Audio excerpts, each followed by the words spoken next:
जब लड़का पैदा होता है तो घर वाले मिलकर ताली बजाते हैं, फिर सारी जिंदगी मिलकर उस लड़के को बजाते हैं। जब एक लड़की 18 साल की होती है तो she is very valuable to this world, क्योंकि वो एक माँ बन सकती है। She is eligible.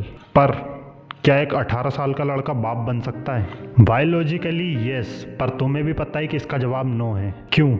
Because he is still a boy, he is not man. इसका मतलब ये है कि एक लड़के को आदमी बनने के लिए एफर्ट्स लगाने पड़ते हैं, एक बॉय को मैन बनने के लिए एफर्ट्स लगाने पड़ते हैं। तुम्हें आदमी बनना पड़ता है, तब लोग तुम्हारी इज्जत करते हैं। ऐसे कितने 26-26 साल के लोग होंगे जो अभी तक बॉय हैं, they are not man. So you need to understand that you have to become a man. Aging will not make you a man.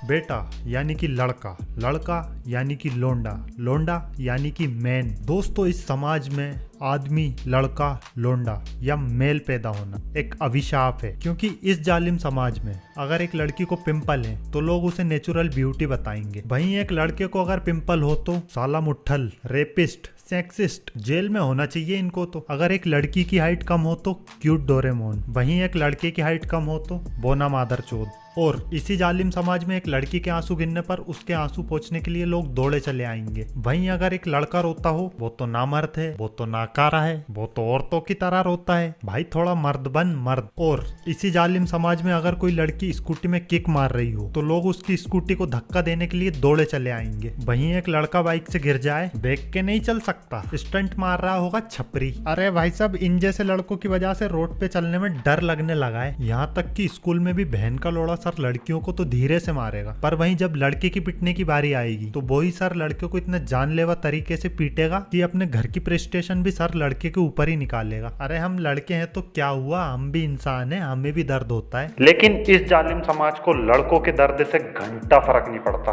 क्योंकि अपने 20s के दिनों में एक लड़की अपने घर पर बैठकर आराम से खा सकती है और उससे समाज को कोई दिक्कत नहीं है। पर अगर एक लड़का घर पर बैठा हो और वो बेरोजगार है तो पूरे समाज, पूरी सोसाइटी को इस चीज से दिक्कत है। यहाँ तक कि लड़के का बाप तक लड़के से बोलेगा, साले कब तक मेरी छाती पर मूंग की दाल डालेगा, कब तक। बेरोजगार होना तो एक 20+ लड़के के लिए शराब है। कोई लड़की शादी नहीं करेगी, कोई लड़की डेट नहीं करेगी। यहाँ तक कि पूरा समाज भी उसकी तुलना पैसों से करेगा। अगर लड़का कुछ नहीं कमाता है तो उसकी कुछ इज्जत नहीं होगी, लोग उसको एकदम नाकारा समझेंगे, क्योंकि वो कुछ कमाता नहीं है। लेकिन दिन भर वो अपनी गांड घीसकर अपनी फैमिली के लिए काम कर रहा है, वो किसी को नहीं दिखेगा। एट दी एंड बात यह है कि आप कितना हार्डवर्क करते हो उससे किसी को घंटा फर्क नहीं पड़ता, कितना कमा रहे हो इससे लोगों को फर्क पड़ता है। खास करके मोहल्ले की आंटियों को। ये आंटियां जिन्होंने भले ही अपनी जिंदगी में कुछ नहीं उखाड़ा हो, लेकिन ये अपने बेटे को दूसरों के लड़कों के साथ कंपेयर करती हैं कि हमारा बेटा, हमारा बेटा, हमारा बेटा बैंक में नौकरी करता है, महीने के 30,000 कमाता है। 30,000 मतलब 30,000 को इसे बड़ा चढ़ाकर बताएंगी जैसे 30,000 नहीं 30 करोड़ हो। मोहल्ले की आंटियां तो कंपैरिजन करती ही करती हैं, पर पिताजी भी एक अलग ही लेवल का कंपैरिजन करते हैं। अबे शर्मा जी के लोंडे को देख, शर्मा जी के लोंडे को, बैंक में सीए है, सीए। और एक ये है अपने सविता, इसी दिन के लिए इसे पाल पोस कर बड़ा किया था ताकि ये मुफ्त की रोटियां तोड़े। लड़का अपनी मेंटल हेल्थ को लेकर पेरेंट्स के साथ तो कभी कुछ शेयर करेगा ही नहीं, क्योंकि उसको भी पता है मेंटल हेल्थ का नाम सुनने के बाद पेरेंट्स का एक ही रिएक्शन होगा, मेंटल हेल्थ। अरे कौन है यो? तेरे कोचिंग की कोई नई टीचर वीचर है क्या? उनके लिए तो उनका बेटा फ्री में घर के सारे काम करता रहे बस, और पढ़ लिख कर एक सरकारी नौकरी पाले और सोसाइटी में उनका नाम ऊंचा कर दे बस। लड़का खुद क्या चाहता है, वो सब गया तेल लेने, अपने सपनों का गला घोटकर शर्मा जी के लोंडे के जैसे सरकारी नौकरी पाले और उनकी इज्जत में 4 चांद लगा दे बस, ताकि वो भी शर्मा जी के सामने सीना तान कर कह सकें कि ये है हमारा बेटा, महीने के हजारों कमाता है, हजारों।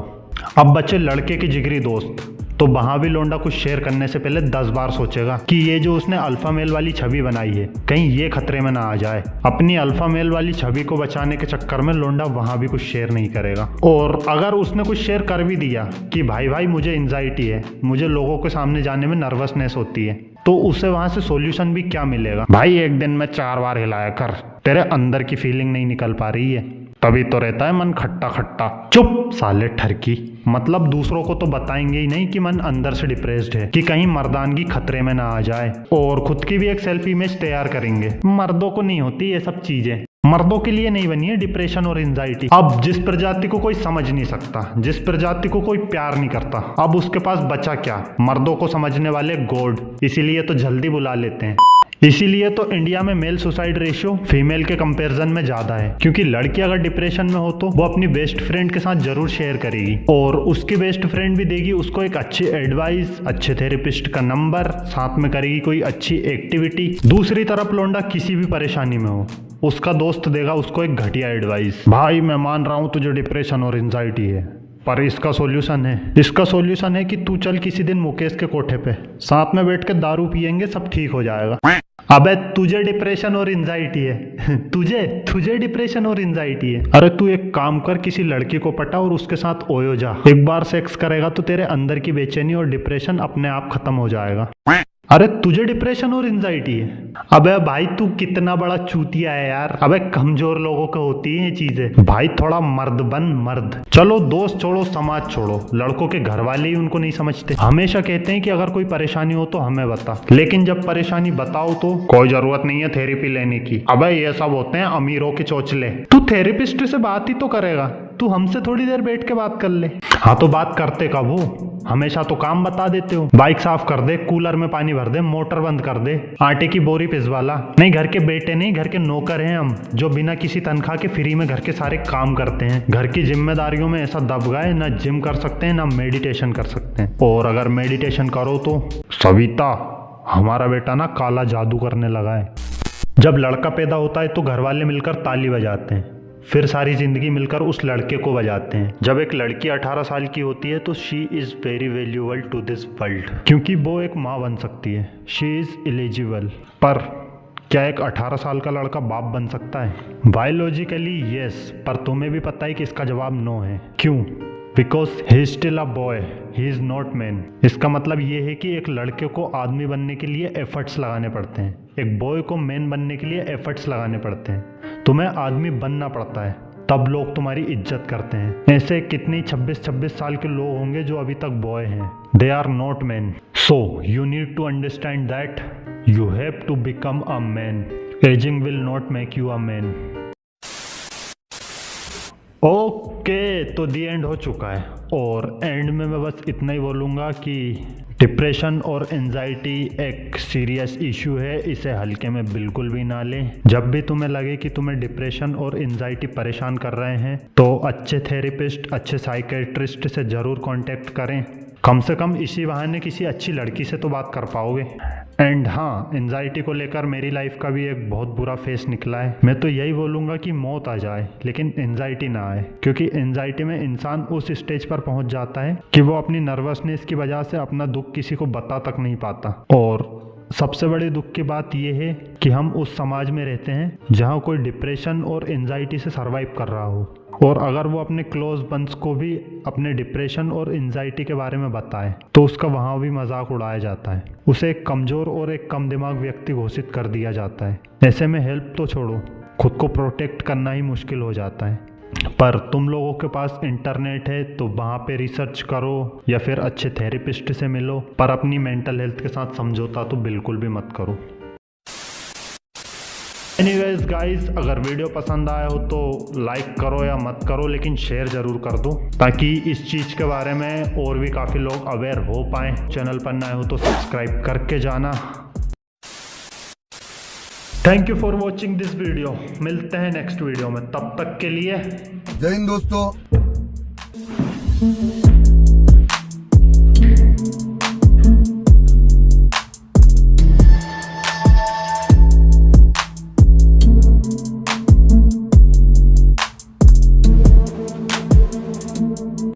आशीष चंचलानी। तो भाई खुद को मर्द कहने वाले 40 सेकंड बात कर ले अपन, थोड़ा सा रियलिटी चेक मिल जाता है अपन को दोनों को। तो भाई क्या कर रहा है, रीले देख रहा है, मीम्स देख रहा है, सबको शेयर कर रहा है, बहुत अच्छा चल रहा है। भाई मेरा भी चल रहा था 4 महीने पहले। इसी सब के चक्कर में ना इतना इनकंसिस्टेंट हो गया कि भाई ना तो वीडियो डालता था, एडिटिंग में बहुत गुस्सा आने लग गया कि भाई 2 घंटे बैठना पड़ता है। भाई मेरे से नहीं होगा भाई यार, क्या एडिटिंग, टेक्स्ट लिखना पड़ेगा, सबटाइटल्स लिखने पड़ेंगे, ये वो। आज मेरा जॉब का ना पहला दिन था भाई, आज ना मेरे को रियलाइज हुआ, रिग्रेट हुआ कि भाई 2 घंटे तो थे यार, खुद के लिए काम कर रहा था एटलीस्ट। 6-7 घंटे किसी और के लिए काम नहीं कर रहा होता, दिन के उतने कमाता जितने यहाँ पे जॉब पे महीने के कमा रहा हूँ। लेजिट भाई, ना तो मैं टाइम ट्रेवल करके पीछे जा सकता हूँ भाई, बहुत गंदा रिग्रेट है। और टाइम है, सुधर जा भाई। मैं भी नहीं सुधरा हूँ बट कोशिश कर रहा हूँ, तू भी कोशिश कर भाई, दोनों भाई साथ में कर लेंगे प्लीज भाई। बहुत था ही होप से अपनी परिवार को अपन से, तो कर लेते हैं यार।